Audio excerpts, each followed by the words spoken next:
Hi and welcome to the channel. Now, if you have never walked a Camino or you've never even heard of the Camino de Santiago, you might be wondering, what is it? And that's what we're going to be talking about this week.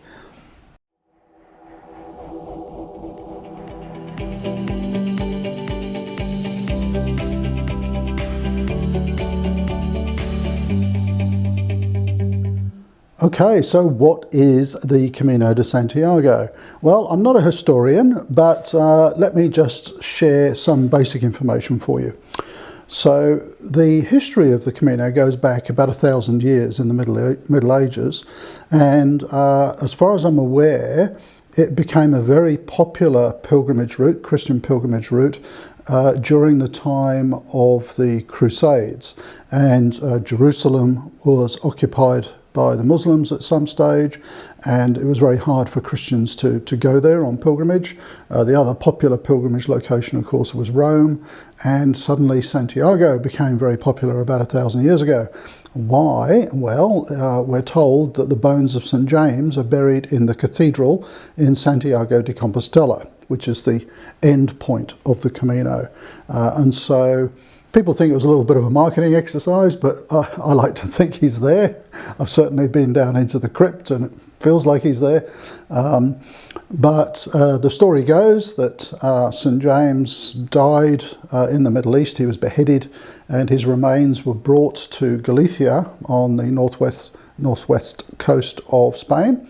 Why was that? Because it's said that he brought Christianity to the Iberian Peninsula, and particularly Galicia, and so his remains were brought back there.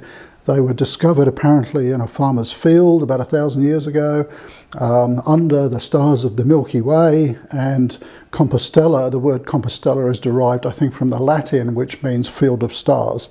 So Santiago, which of course means St. James in Spanish, so it's Santiago, St. James of the Field of Stars. So that's where the name comes from. So a lot of people would think of the Camino as a particular route or route, whatever part of the world you come from. You know, and it starts here and it goes there. That's not true at all. So it was very, very popular, you know, when it started, 900, 1,000 years ago, and I think at that time more people were walking it than now.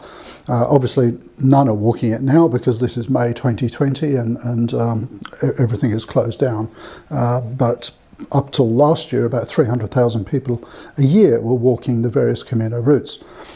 So traditionally, pilgrims would leave their home on foot or horseback and travel to Santiago de Compostela from wherever they started. So there are actually Camino routes all the way through Europe, from Scandinavia, from the UK, from Germany, from Eastern Europe, all of these pathways heading towards Santiago de Compostela. So there's many routes. The Le Puy route, for example, starts in northeastern France, and that Le Puy route, about half of it is through France, about 700 k's, and then the remaining 800 or so through Spain. So there are some very long routes as well. But having said that, there's no specific route. There's no specific start point. There is a finish point, which is Santiago de Compostela. They all finish there. Of the various sort of modern routes, there's generally about 12, I think. So there's many different ways that you can get there. A very popular one, and the one that I've walked 3 times, is the Camino Frances. Again, it doesn't have a specific start point, but people feel a traditional start point is at the base of the Pyrenees in southern France at a place called Saint-Jean-Pied-de-Port. And that's where a lot of people like to start. About probably 15% of the people, I think, walking the Camino Frances, which is the French route. And that's from there, it's about 800 kilometres to Santiago de Compostela. It's a pretty long walk, but a really good one. How long does it take? Well, we might talk about the different routes and how long it takes on another video, but that's the most popular one. Why is it the most popular one? Well, it featured in the movie The Way, and apart from that, it's probably got the best infrastructure.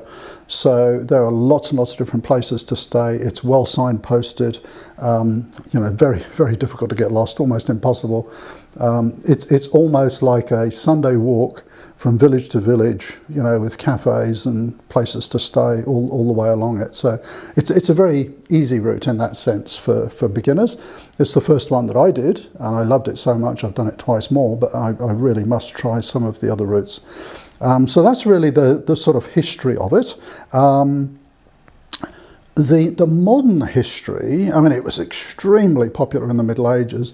The modern history really started apparently in the 1980s, and I forget the gentleman's name, but the local priest in Othebrero, which is a village, mountaintop village, about 200 kilometers from Santiago, he decided he wanted to reinvigorate the whole pilgrimage, the pilgrimage to Santiago de Compostela. And it was him apparently who actually got out in a van with pots of yellow paint and started painting arrows and things, showing people the route to walk all the way from Saint-Jean to Santiago. And it did start to become quite popular. A couple of celebrities walked it, and then, you know, it just got more and more popular. I think when the Martin Sheen video came out, The Way, that really boosted it as well, certainly in the US and the UK. Of course, it's been a traditional pilgrimage route for the Spanish for a very long time, and the majority of people walking it are Spanish. Although you come across people from all nationalities, which is one of the fantastic elements of it. It really is a United Nations.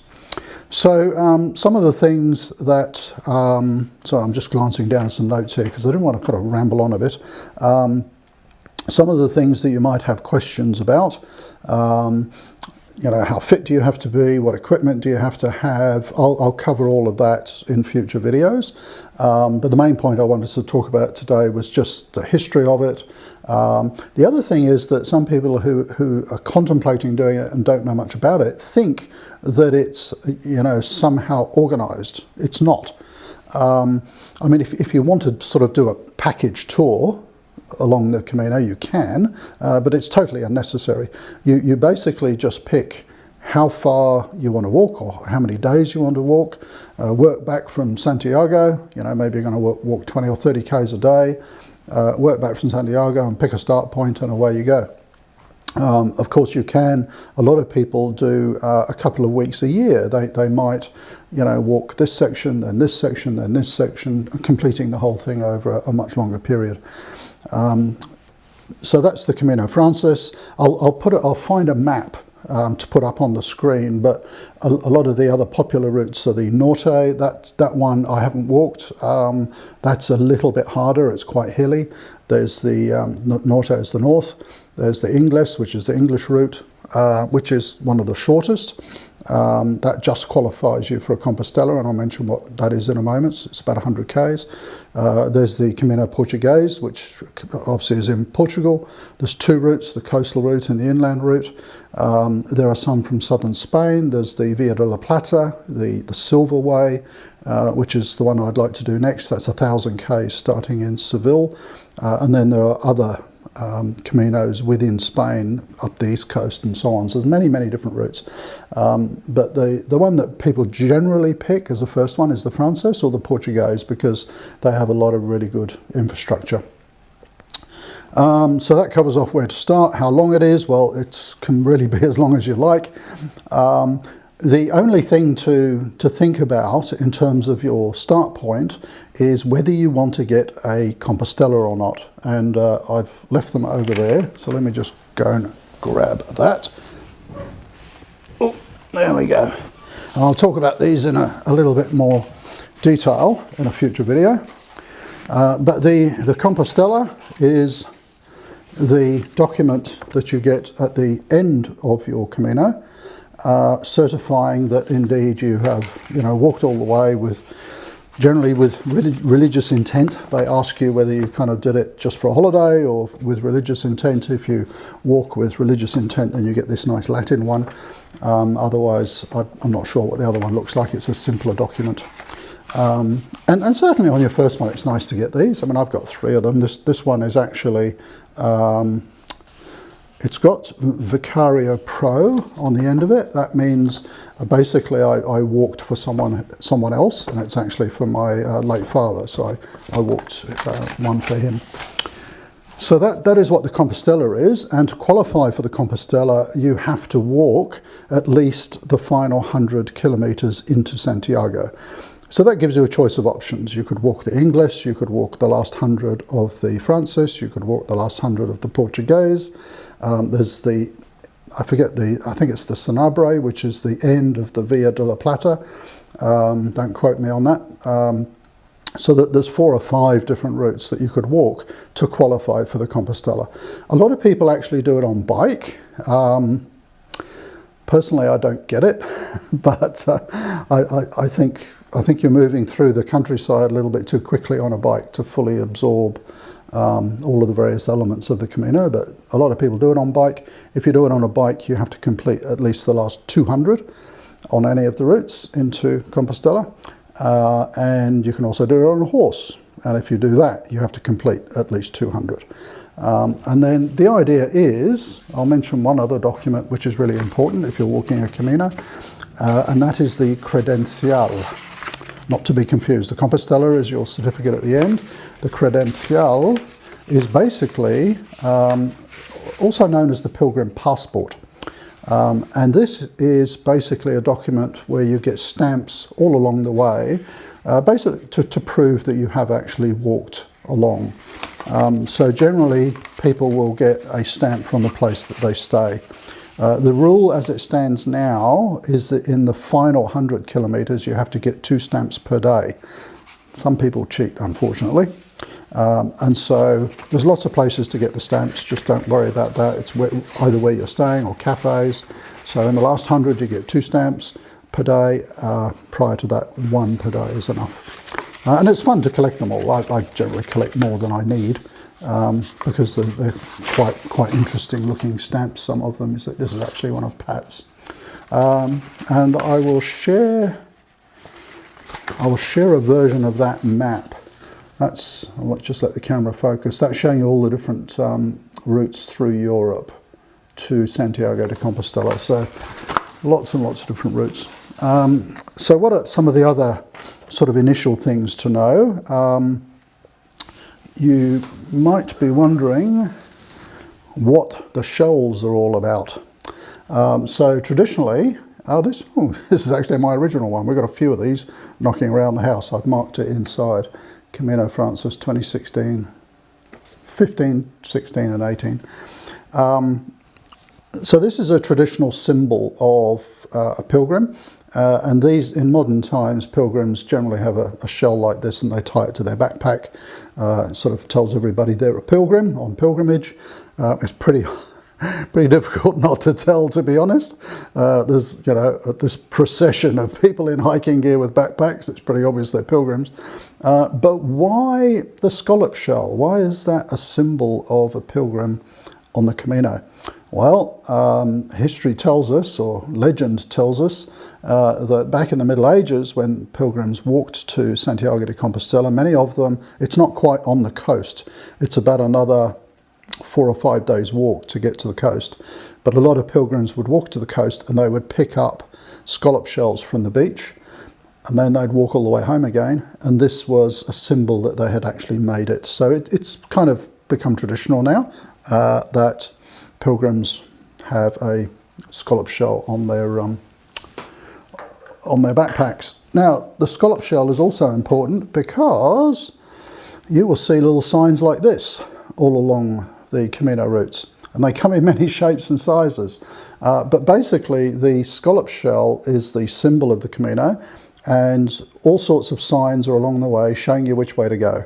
Generally, and I have only walked the Frances route so far, almost at every point where you might wonder which way to go, left or right or straight on, there'll be a sign of some sort.